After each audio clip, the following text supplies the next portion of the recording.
Il est en train de déstabiliser les provinces.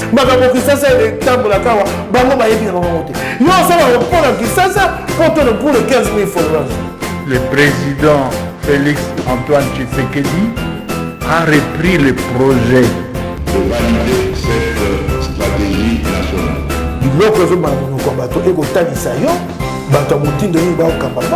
C'est pour la première fois que vous avez la vidéo na biso abonnez-vous.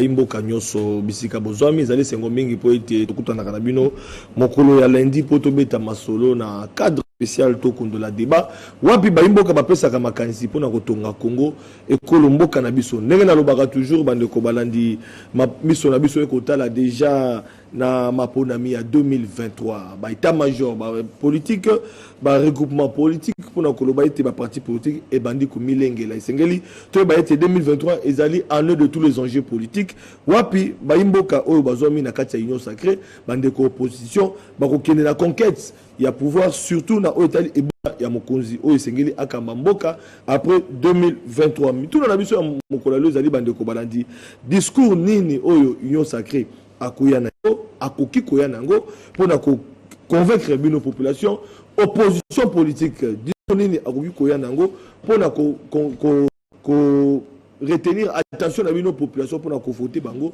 toloba qui était ensemble na ba imboka tokobeta masolo tozali na mwana ka junior bakokela oyo azali secrétaire général ya union fait la force communicateur ya union sacrée tozali na mwana mboka Armand Mukulu oyo azali cadre na kati ya CCU communicateur ya union sacrée tozali na mwana mboka Orly Ilenda oyo azali président national ya UCD opposition politique tozali na maître Jean-Pierre Belossi oyo azali cadre na PPRD communicateur également toloba qui était tokosolo na bande ko na biso na CAP 2023 tokobanda na mwana mboka junior bakokela oyo azali moko ndenge na utaki koloba azali kokamba na bonga ya ba communicateur mwana mboka junior bakokela mbote Mbote Papa Sentinelle, beaucoup plus merci pour l'invitation. Napesi mbote na ba co-débatteur, napesi mbote na ba membre na ba militant ya regroupement na biso ba cadre des alliés parti na ngai Union fait la force. Topesi mbote na ba congolais biso zone. Mais néanmoins au kopesa nga moi une minute monter pour un petit biso pour na ko reconnaître bah toi baza ko mériter bah din fils à Congo baza ko exceller un tout petit peu il va falloir que ça la paix pour ouest à Mango samedi le cas qui a dès 2022 na fleuve Congo hôtel mon amboka Guy Luando ministre d'État ministre aménagement du territoire azala ki bongo élevé en rang il y a docteur honoris causa cérémonie on est à la maki seulement qui na fleuve Congo hôtel na association ICN Change Nation. Pour la Fondation Widal, il y a un initiateur, président attitré, il y a le cadre d'action philanthropique. Action philanthropique et puis action humanitaire. Structure, non. L'action à Guilono est transcendée même la frontière et qui est au-delà de l'Afrique et qui est au-delà du continent et comme vraiment dans le monde entier. Il y a une structure qui est honoré, apprécié, décoré, décerné diplôme d'honneur, docteur honoris causa. Pour le mérite, au moins Mboka Gilondo. Merci. Philanthrope de son État, ministre d'État de son État, homme d'État également. Voilà, Nakatia Mboka Nabiso, ils allaient honneur pour les Congolais et beaucoup plus pour la jeunesse congolaise. Merci beaucoup, félicitations à Gilondo. Alors, Tokei Nangambo wana kaka loboko nanga mobali ya moi si tout ça moi Armand on appelle Simbote. Bote Ndeko Flavien. Oui, madame. Merci beaucoup Ndeko Flavien. Mais si on a eu nos bandana na pesa mbote na mokonzi ya ekolo mokonzi mboka son excellence Félix Tshisekedi et Sikazali pour na bitumba oyo alakisi na monde entier que ayi congolais ya solo ayi mokonzi ya mapinga ya mpiko po ete tobunda etumba na biso ya makambo ezali na est pour na bomengo na biso moko. Mais aussi je m'en vais très rapidement possible pour saluer l'honorable Lambert Mende. Azali initiateur de la Convention congolaise, une autorité morale, il y a CCI, parti politique. et puis l'ensemble de la population mobimbo ezolanda biso précisément baimboka o baina est tozomema ya biso soutien parce que likambo ya mabele et likambo ya parti politique était et likambo ya tribité et ya région T et likambo ya biso nyonso ba congolais to se ranger derrière le chef de l'État pour être ma stratégie nyonso kopé sama sur le plan militaire, sur le plan diplomatique, on a déjà presque tout nettoyé et on continue toujours à booster la diplomatie pour que cette fois-ci réellement cette communauté internationale qui actuellement même le gouvernement l'a prouvé fonctionne avec hypocrisie, va comprendre que le Congo est Kozala Moko. La frontière Moko Moko na biso kuna frontière Moko pour piller à l'extrême droit Pierre Bélé communique politique quatre oppositions politiques. Moi namboka Jean-Pierre Bélé Simbote. Mbote lokola papa na kolika na audio pesingai papa sati na pesa mbote na ba téléspectateurs nyonso sur dola ko pesa mbote na ba bataille sur ce plateau. Na kolinga d'abord na président national ya parti politique na biso PP Joseph Kabila Kabange, président honoré de notre pays. Mais aussi notre secrétaire permanent Emmanuel Ramazani Chadari, où ils allaient corriger notre parti au quotidien. Et aussi autorité sur la partie. Une fois de plus, merci pour l'invitation, Papa Satinel.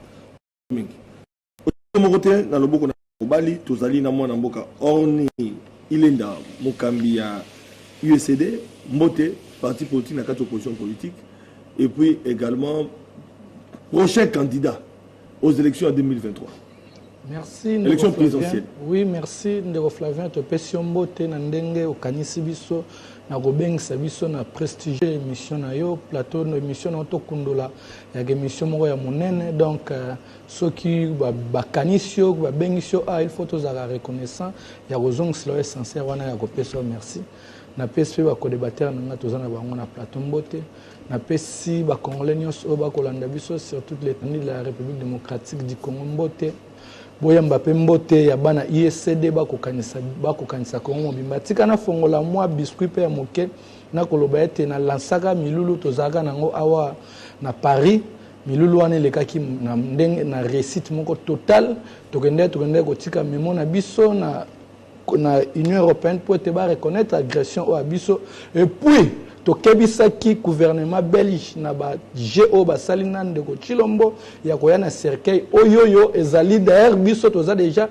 yango monaki soko landaki le 27 le 26 même yango toko dénoncer il y a 15 militants na biso bakanga ba na Bruxelles donc yango moni to gospel être toko senga libération na bango ba libérer bango immédiate donc c'est-à-dire toko loba ete complot oyo ndeko Chilombo après 62 ans ba ko sala ya ko memela biso linu moko toko za o to ana d'accord te ndenge toko loba même famille Lumumba ezali divisé tala après 62 ans ndenge ndeko Chilombo na complicité na Belgique ba yokani ba ko humilier Lumumba yango moni combat na biso ezali ete na 2023 talatina ete ya combat ya ISD na 2023 tozwa bokonzi to cha justice ya solo nga ezali candidat na 2023 na ko ya budget de 250 milliards de dollars donc c'est-à-dire chaque année ISD toza capable ya mobiliser 50 milliards de dollars yango moni biso to lobaki yango une fois ba congomani ba biso confiance était tout dirigé parce que ndeko Chilombo ba pierre confiance te ba pierre sous confiance te so ba pierre sous confiance qu'on la banderolia 3 fois par jour to lobaki on to créer inspection moko o banderolandela soki ba na tongo ba tokyo papa so ba bengi bana so bana ba milimiki te ba kangio para ba bengi na sous cette futa mbongo donc c'est-à-dire au mona bato ba na bolingo ya mboka donc toko ya pote mboka na biso tomboma et que likolo on ndeko Chilombo ayeko humilier na 4 ans au asali Milton Domingue. Voilà Bandeko Balandi, Papa Sentinelle a raison au-delà, il y a un esprit moussous. Il y a un lobaki, pendant que Batouba Kolobé, la gauche à droite, la situation sur les Kanambo, Katosi Tolobé, les Angoming comme folklorique, Biso Kanisi Congo à lobby à 2023 au Kotalana. Moi, je suis maître junior Bakokela. 2023 union sacrée beaucoup qui koya na discours ya solo liboso la population liboso opposition au vous en changer na bino parce que na AFDC a battu le Kwebo ici qu'à parti politique nous en a quatre recoupement bon si vous prenez un candidat Félix Tshisekedi ceux qui ont commis la campagne dans to commis la campagne ceux qui ont commis la 2023 est-ce que vous comptez maloba kitoko ya komi ça ba congomani pour ba kanisa bazonga batala sima ba tiape elembo que bon continuer le deuxième mandat pour que les Congolais a retrouvé sourire aux ans à 3 minutes pour le parler. Merci une fois de plus, Papa Sentinelle. Nous allons un tout petit peu abasourdi. Koyoka na monoko ande konangai orni lenda oyazali entre guillemets candidat président de la République. Mais on a constaté na carte na chef naye un candidat président qui parle trop. Et puis asa koko samo mingi. Alobi ki bakangi ba militaire na bango na Bruxelles. Yé comme président national à Saline. Kako lela lela. Ndeko azwani visa sengani visa pas président. Akele na Bruxelles akele ko luka ba quitter ba ndeko la ba militaire la ba zakuna. Ozo la kisa la ko ka ndeko. Ke na Bruxelles ko ngende ko lela. Justement parenthèse et rapidement la fermer encore. Merci. Olobi yango regroupement famille politique na ngai AFDC allié. Biso d'entrée des G. Tozelaki ba répartition ba portefeuille ba entreprise publique T. Tozelaki ba répartition ya territoriale T. Tozelaki tosenga tozelate na tongo déjà notre autorité morale. Le président du Sénat Modeste Bahati Lukwebo a sengaki na ba président va partir nous sommes composer conférence de président bakutana et puis résolution bimaki que notre candidat en 2023 c'est Félix Antoine Tshisekedi Tshilombo. Et Tozako s'assumer comme tel. Bahati, c'est un partenariat sincère, sérieux, honnête vis-à-vis à Fati. Tozela quitté, oh non, il faut soit FPI, il faut soit OGFREM, il faut soit CNCC. Tout se prononce qui déjà. Contrairement à l'hypocrisie, dans la famille union sacrée, il se prononce. Autour des questions, il faut malam. Tokolobanini en 2023 pour le bilan. Lorsqu'on soutient quelqu'un, on soutient la vision, on peut s'assumer jusqu'à la fin. De la même manière que nous, AFDC alliés, tous on s'assumer Tinasuka. Nous avons tant de réalisation à chef de l'État. Et monsieur, nous avons 48 heures. Mais nous avons juste un moment essentiel pour que nous monopoliser la parole. Les loyaux, tout le monde a toute la scolarité. Un mot cannabiso est combien élevé. C'est le chef de l'État Félix Tshisekedi qui n'a fait que appliquer une disposition constitutionnelle, article 43 et la Mobé Kolikonti. Et le Makamboya gratuité enseignement.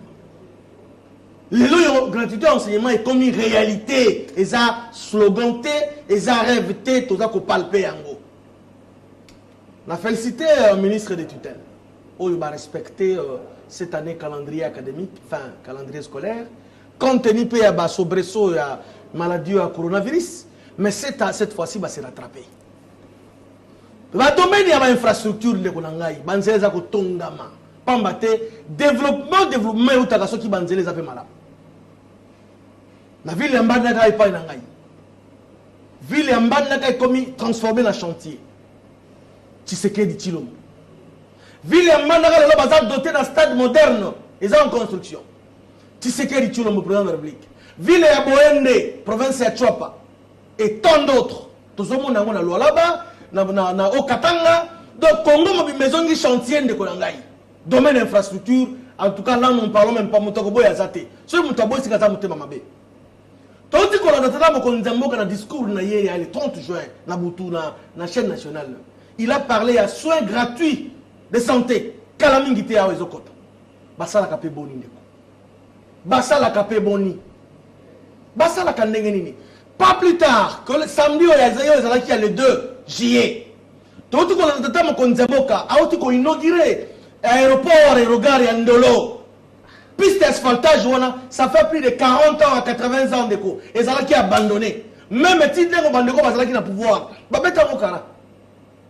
Et comment un entrepôt, il y a un individu, un commerçant, comment tu as un aéroport Andolo. Mais les lots Félix a zongi ça on appelle ça en valeur. Au-delà de ça, de Konangai, tout le monde qui va imaginer, on a vu ça, mingi va, ah on a quand kokolo, la fini va journal, la personne on botte, la minga va mingi, va causer ma pinga, mingi va kabola kanda kumoko 2 officiers, nda kumoko 3 officiers. Quand tu inauguré bandako 30 villas. 30 villas. Symbolique d'ailleurs, ça va continuer. Et symboliquement, Félix Tshisekedi Tshilombo. Ndeko, ba réalisation za légion, ce que nous avons dans merci. Comme a dit lobby. Pour nous monopoliser parole te bande voisin la posa ya koloba, pesa ni ba maloba. Voilà. Moi namboka Jean-Pierre Belesi. Lobby maponam. PPRD opposition politique. Beaucoup de choses appellent à l'Idoba Koloba. Population ana ayo kabino pe atiabino confiance après c'est confiance na mapona mekoya likamba Koloba peut être cause opposition politique ne ko tambola malwe pana Papa Satinel une fois de plus na pesio merci mingi na maloba oyo outi ko pesa ngai. D'abord tango zo ko évoquer makambo ya maponami awa et pesinga makanisi ya kokumisa notre président national, Joseph Kabila Kabange, oyo véritablement a écouté à Bisso dans une orbite lélo démocratique. Parce que l'élection est commis Kolobama, parce que parmi tous les systèmes politiques que nous avons appris à l'université, le système démocratique reste le moins mauvais. Parce que le système wana est un peuple mature politiquement. Mais aussi, ils ont na devoir il y a redevabilité, c'est-à-dire ceux qui bazali kokamba il faut que ba randaka compte na gestion na bango. Papa Satinel ki ko la awa to ko ki ko ganga awa to ko ki ko loba maloba ebele awa ndenge na koyoka mon ami Junior Bakokela koyoka lokuta sur ce plateau, mais seulement c'est le oyo à cause de la parce que bayebi lelo la gestion ya union sacrée. Papa Satinel kobo sanate qui n'a le toujours que l'union sacrée est un conglomérat d'opportunistes et d'affairistes. L'union sacrée est une vision montée pour Namboka. L'union sacrée bah ça la politique et c'est erreur pour garantir. Teko Papa Satinel Nayoki frère Junior Bakela Kolobakio Lelo, il y a la qualité, il y a enseignement. Je suis d'accord avec lui. Mais est-ce que Junior Bakokela peut me dire aujourd'hui la qualité de l'enseignement Papa Satinel? Et ça que Bisangai bananini il y a ba député, bananini il y a ba ministre, bananini il y a la République. Au batang quand ba école dite gratuite wana aïb Sangai. C'est-à-dire c'est bien beau de parler de la gratuité, mais il faut justement que bois faire accompagner yango na moyen ya fonctionnalité na yango. C'est-à-dire il faut ba école tongama, il faut que ba prendre soin des enseignants. C'est comme ça qu'on peut d'une manière globale ya ko lobela comme gratuité. Mais pour l'information na yo aussi, aïba que sous Joseph là, tu ko que na gratuité d'une manière graduelle. Malembe. Mais bango check gratuité pour Ndebalobaka avec un populisme.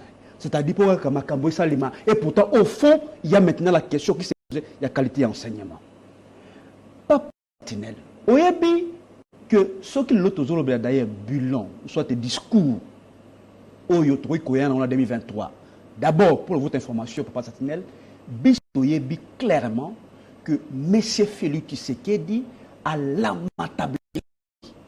Et le peuple est aussi azali ayebi que non gestion ya idepes gestion ya M. Félix Tshisekedi ezali un chaos parce que les questions fondamentales ya imboka lelo mon cher ami ezali pendantes, c'est-à-dire kubika na bango.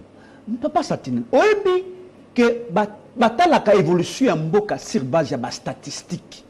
Est-ce que ba condition de vie ya ba imboka lelo ezali ko s'améliorer? Bon, on va si réellement vous allez ou pas. Baye bisa biso lelo na secteur ni ya vie nationale. C'est-à-dire social, ba infrastructure, au maïna courant, au colia. Dans le secteur nini, bazo toujours constater amélioration, mon cher ami. Égalité. C'est-à-dire pour Nabiso, mon cher ami. Wapi. Oh, junior, zali koloba, ezali, ozali vivre dans ma canisinaïe. Parce que sur le terrain, sur le terrain, il n'y a pas de réalisation. C'est pour vous dire, mon cher ami, discours. Oyo, d'ailleurs, tout un discours, parce que le peuple a déjà compris la gestion de qui? De chacun d'entre nous. Candidat. Papa Satinel, le peuple perdait. Doka, Naza pour répondre. Le peuple perdait les moments venus. Nous allons, non, c'était mon cher ami. Le peuple perdait les moments venus. Nous allons vous présenter notre candidat aux élections présidentielles il y a 2023. Pour la Makambe Kozongela, Soki Joseph Kabila Kozonga, Tote. Au Fungoli, un grand débat. Parce que Awa n'a il n'y a aucune disposition. Ils sont la légale, ils sont la constitutionnelle, ou ils ont qui ça Joseph Kabila a comme candidat dans l'élection en 2023. Nous allons mettre à défi quiconque. On a honorable professeur Mbata. Mais Mbata, il faut pas retirer qualité enseignant, il y a professeur. Parce que c'est un professeur, mais c'est un professeur qui a perdu, n'est-ce pas, l'essence scientifique. Voilà. Non, l'essence scientifique. Il y a un rôle, mon cher ami, le discours autre ils ont dit que la comparaison. Il y a gestion à peu perdre, dans gestion il y a union sacrée. Parce que papa, comment ça n'a été que non, sous Joseph Kabila, ça vaut les coques, ils ont là qui, n'a 250 francs, les lots, ça vaut les coques, comme 800 francs. Sous Joseph Kabila, et Colère Foufou Ezalaki, na 1000 francs, les communes à 3000 francs. Voici là, indice. Et le président Félix Tshisekedi a lamentablement échoué. Et que n'importe quel candidat, Papa Satinel, n'est-ce pas, n'importe quel candidat dans l'élection de 2023 a combattre copieusement M. Félix Tshisekedi. Ne pas Satinel, sincèrement, un Congolais qui a toutes ses facultés mentales. Oui, il faut voter Monsieur Félix Tshisekedi en 2023. Voilà. En dehors de la fanatique, mon ami ingénieur, Armand, il faut voter Monsieur Félix Tshisekedi. Parce que le bilan de Monsieur Félix Tshisekedi, c'est un bilan chaotique. Moi, Armand Mokolo. Quel discours pour l'Union sacrée. 2023, en gros, il se pointe à l'horizon. Est-ce que vous avez un local pour la population va aller à Merci, Ndeko Flavien. Pour la Maloba. Je vais faire une communication responsable parce que je me suis rendu compte que mon ami Belessi a un raccordement fraudulé qui n'ont rien à voir avec réalité à débat. Donc, Azali Banda, Azamwa Libanda. Belessi a lobby, Union sacrée est un conglomérat d'opportunistes, des hommes d'affaires. Non, mon frère. Nous sommes des intellectuels.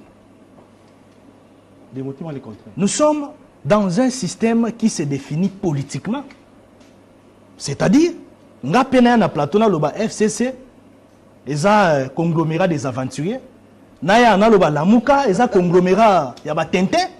Nous avons un AMP à l'époque qui était solide sur le plan politique à ce moment-là, avec les alliances et Salamaki.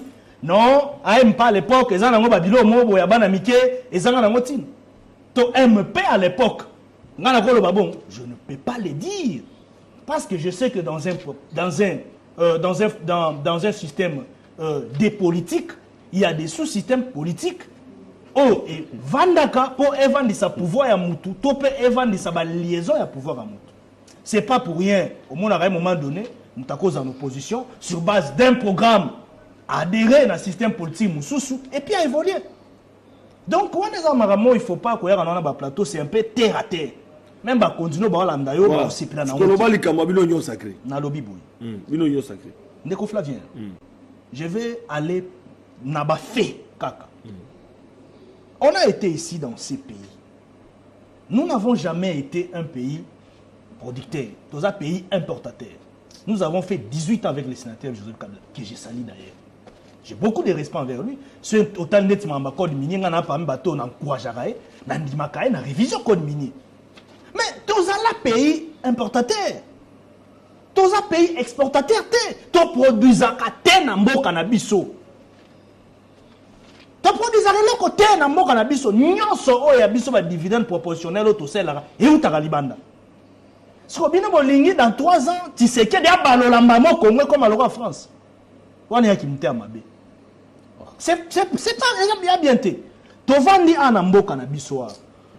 Usine ya raffinerie ya or. Oyo lelo oyo avec Félix Tshisekedi. Usine wana eza construite. Na Kivu, na Sud Kivu.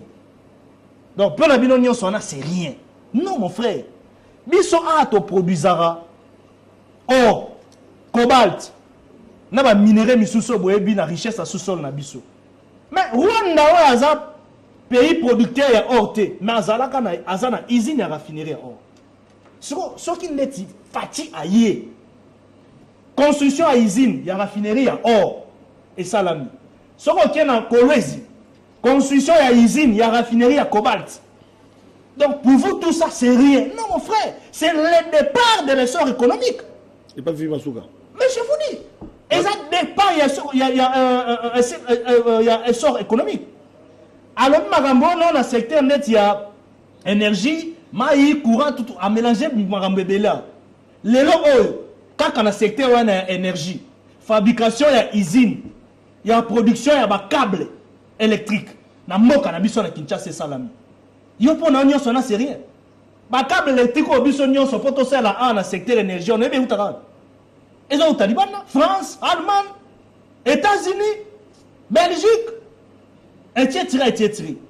Et comme nous sommes aux fabriqués, nous sommes des dividendes proportionnels, il y a des avantages économiques en Boka. Nous avons été ici dans notre pays. Diversion. Sur le plan même, il y a mobilisation des recettes. Ça posait problème. Ça posait problème. Une année à Pamba, il y a Sama Lukonde. Une année à Lobikaka, il y a Sama Lukonde. Une année à Pamba. A doublé budget Maramoro. Voilà, vous savez, j'ai fait ça, il faut... Est-ce que ça... Mais non, quand on a... Ils ont fait ça, il y a ça matin. Mais IGF, vous n'avez pas existé, pour nini IGF, il y a un pifo, c'est parce que tu sais que il faut climat des affaires, à la CENI. Il faut mon solo, à la collée. Il faut patrouille financière et salama. C'est la raison pour laquelle vous avez fait Tshisekedi à réhabiliter l'IGF. Na musala na sala. Alingeti, c'est un message félicité. Mais ces services-là existaient depuis très longtemps. Le compte a doublé budget. Toye un record historique qui n'a jamais existé depuis Mboka na biso.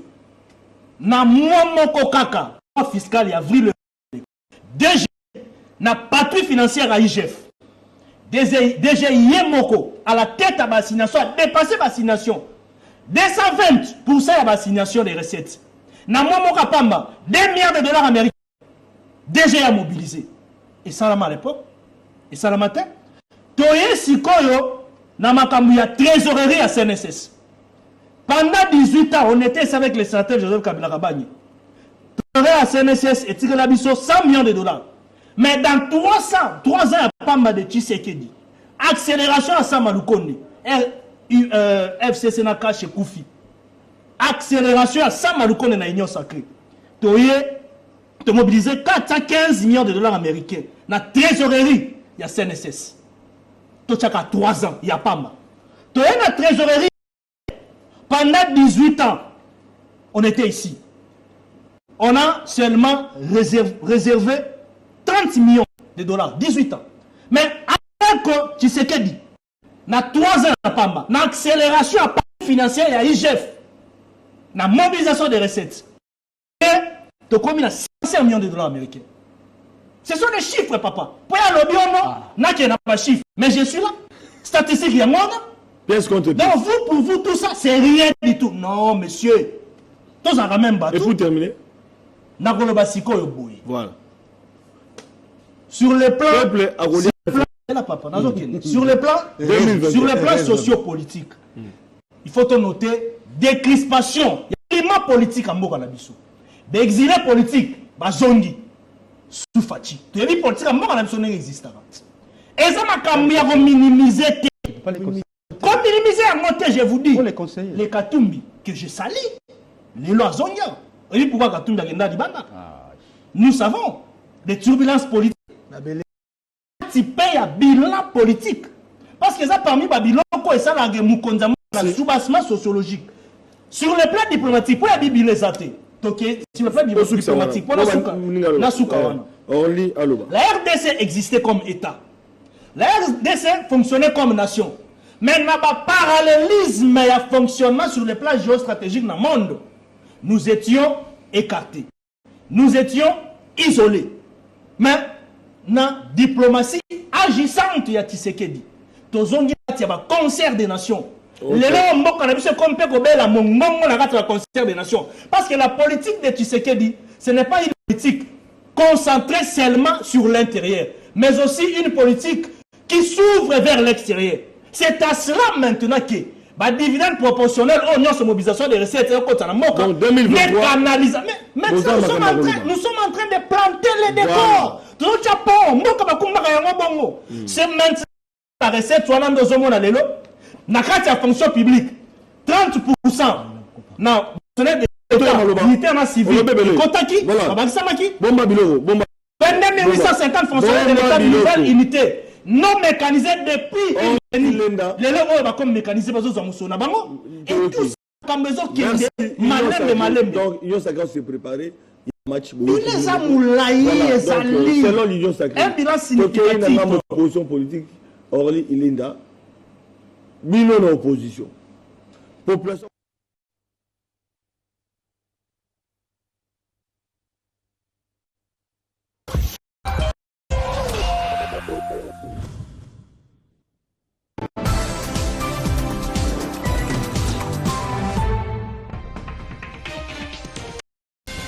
Lorenzo tente de concilier les chefs d'État congolais et rwandais.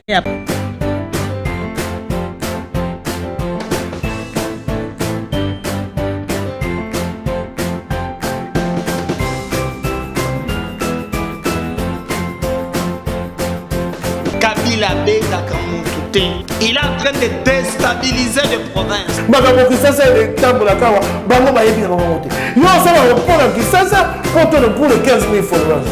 Le président Félix Antoine Tshisekedi a repris le projet de valider cette stratégie nationale.